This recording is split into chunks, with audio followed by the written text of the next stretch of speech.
the new chapter of relations between Afghanistan, US, and the rest of our allies in general, and about his trip to his visit to DC in particular. And I call upon the President to start. And because the President has another engagement right after this, we'll only be able to take 3 to 4 questions after his brief. Thank you.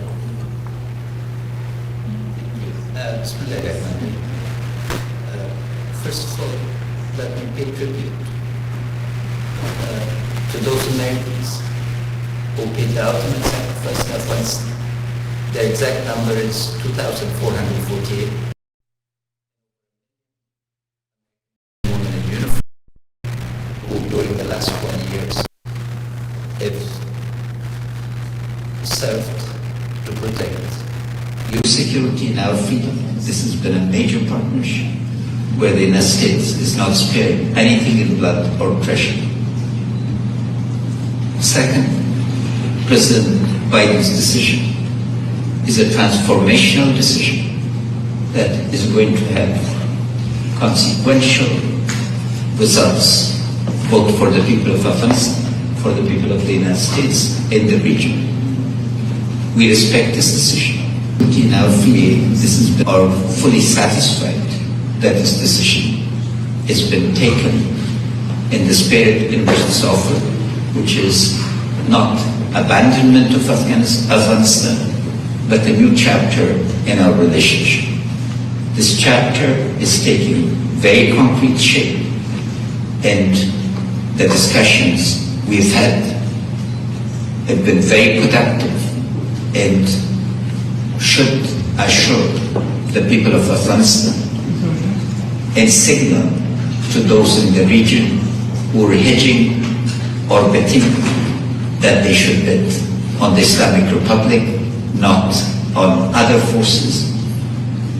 In terms of the internal processes, I'm very pleased to share that today the Afghan Defense and Security Forces have taken back a number of districts, both in the south and in the north, and are opening back the road between Pulkhumri and the Sanak Tunnel. For those of you who are prepared with details, the Afghan Defense and Security Forces have prioritized their actions and are fully prepared for the job that the Constitution of Afghanistan and the people of Afghanistan expect from them. Politically, I can assure you that we are united. In terms of analogies, this is like 1861 in the United States, when the then young Republic of the United States was under attack, and unity, determination, and ensuring that an exclusionary agenda was not allowed to prevail is the type of moment for us. The support for the Republic is intense, immense, and across the board. And I'd like to pay tribute to our all-volunteer security forces. You know, there's not a single conscript, soldier, policeman or woman, or a member of the National Defense Group, Directorate of National Security. Well, it's a sign of patriotism that recruitment is up. There have been reverses. We acknowledge this, but the key now is stabilization and ensuring that the defense of the Republic is an all-sided. The Taliban and their backers should know that force is not the way to compel an Afghan to submission. We still call on them to have a ceasefire and to engage in a political process, because a political settlement is the ultimate mechanism of ending the war. As Lincoln said, the best way of treating an enemy is to turn him into a friend. I hope that they will see that compelling logic, but should they decide otherwise, they will face a ready nation. I'd be delighted to answer the question. Mr. Omar, if you can make sure. Thank you. The first question, Joshua Repolo from CNN. Wait for the mic. Joshua? Can you give him the mic, please?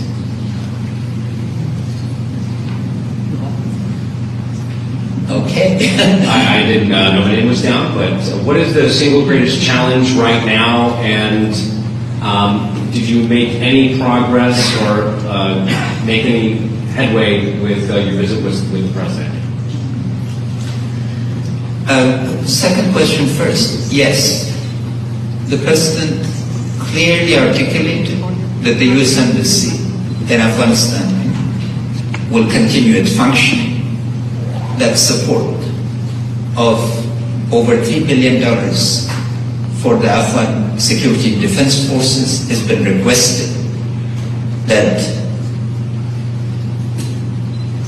the program of record in terms of delivery of certain material, like helicopters, will proceed on accelerated schedule in related aspects. He's also clear that NATO and European allies that want to work and support the Afghan security and defense forces will be encouraged to do so. On the humanitarian front, first, the president will ensure that the vaccine is delivered to the people of Afghanistan, and humanitarian assistance of $250,000 has been requested. Also, additional resources for the support of the economy.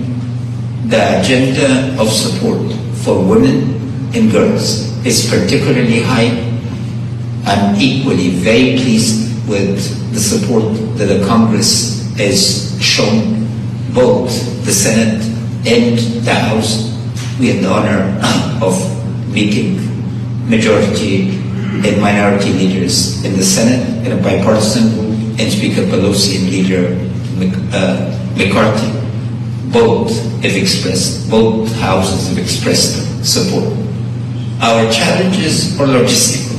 There are process-related issues, support for the Air Force, and continuation of the operation maintenance, and delivery of some of the material and others. We are very satisfied that the issues that we had raised once Secretary Blinken and Director Burns came to Afghanistan have been dealt with, and we expect progress rapidly and comprehensively.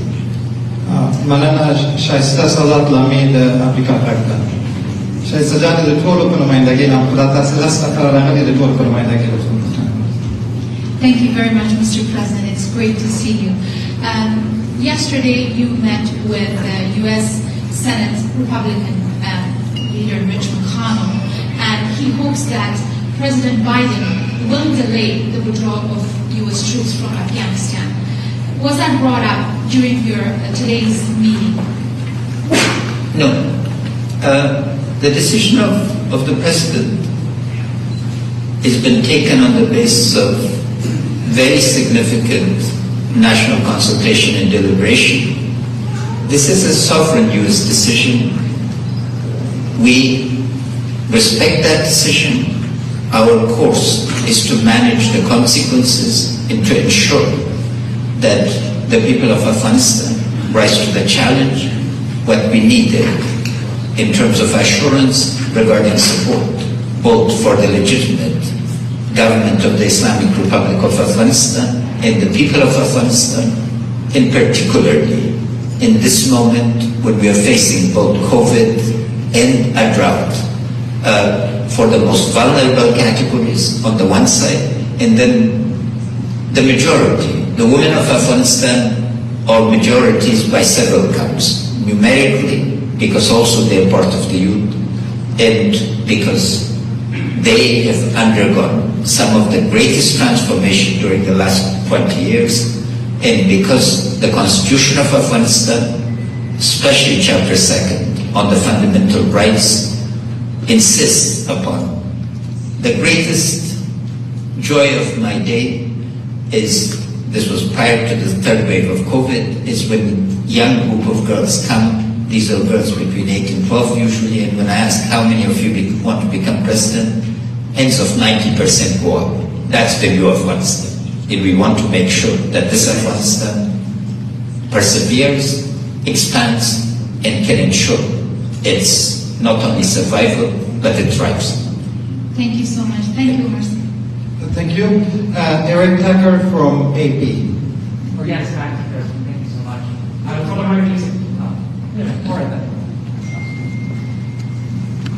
Thank you, Mr. President. I was wondering if the abduction of Mark Frericks came up in your conversation with President Biden, and if so, what It did not? It did not. It was not discussed today.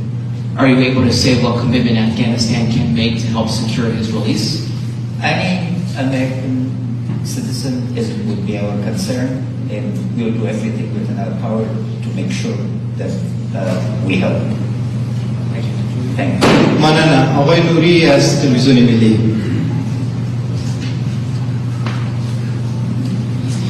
ګرامیان رئیس تاسو د ویلای د امریکا د دفاع وزیر سره ولیدل مشخصا د دوی ژمنې د افغان امنیتي او دفاعي ځواکونو د تمویل او تجهیز په برخه کې څه په ځانګړې توګه د هوایي ځواک په برخه کې او د ولسمشر بایدن سره مو په ناسته کې د دواړو هېوادونو ترمنځ د نوي فصل په لړ کې مشخصا د ولسمشر بایدن ژمنې څه دي. بسم الله الرحمن الرحیم. لومړی پیغام د افغانستان ستر ولس او د افغانستان پیاوړي امنیتي او دفاعي ځواکونو ته دا ده چې نن تاسو په سپینې ماڼۍ کې ټینګ ملاتړ او یو دوست لرئ. منې چې ولسمشر بایدن پوښتنه وکړه چې څه غواړې، ما ویلې د افغانستان ولس یو دوست په سپینې ماڼۍ کې غواړي، یو ملګری. ویلې دا ملګری لرئ، دې باندې اعتماد ولرئ او زه په دې باندې باور لرم چې ولسمشر د امریکې خپلې ژمنې ته د افغانستان د ثبات او هوسایۍ دپاره به دوام ورکړي.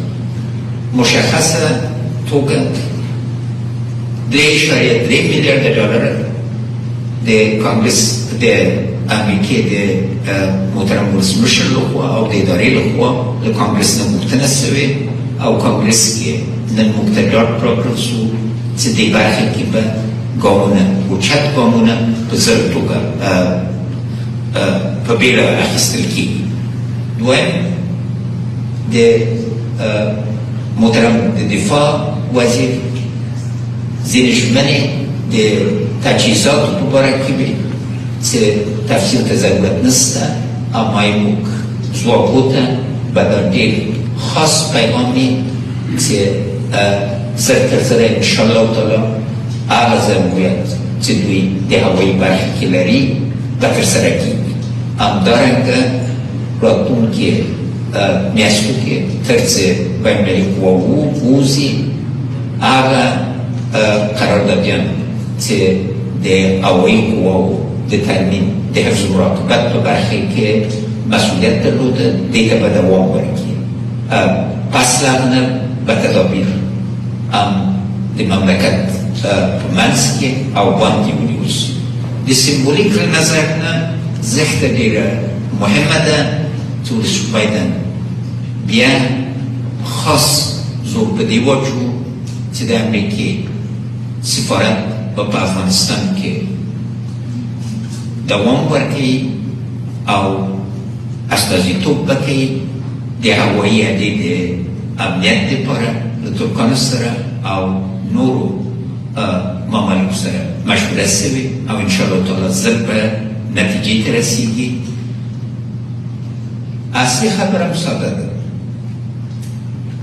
آیا امریکا افغانستان خوشي کوي یا امریکې سره یا افغانستان سره د یو نوي فصل په برخه کې به دوست ملاتړ او همپیمان اوسي؟ او ځواب د دې پوښتنې په قطعي توګه مثبته ده او زه باورمند یم چې دا سفر یو بریالی سفر جناب سالی سبنا مویب سبنا دکتر سبا عبدالله او نورو احمد سبنا بیگ سبنا سفیره سبنا دلتا او طولو نورو همکاران چه تشریف راغل دکتر سب سرابین په جلسه کې و د افغانستان د ښځو په استازیتوب مننه او ولس د افغانستان ته بیرته په اطمینان او ډاډ شو چې او زه غواړم دې برخه کې بیا هم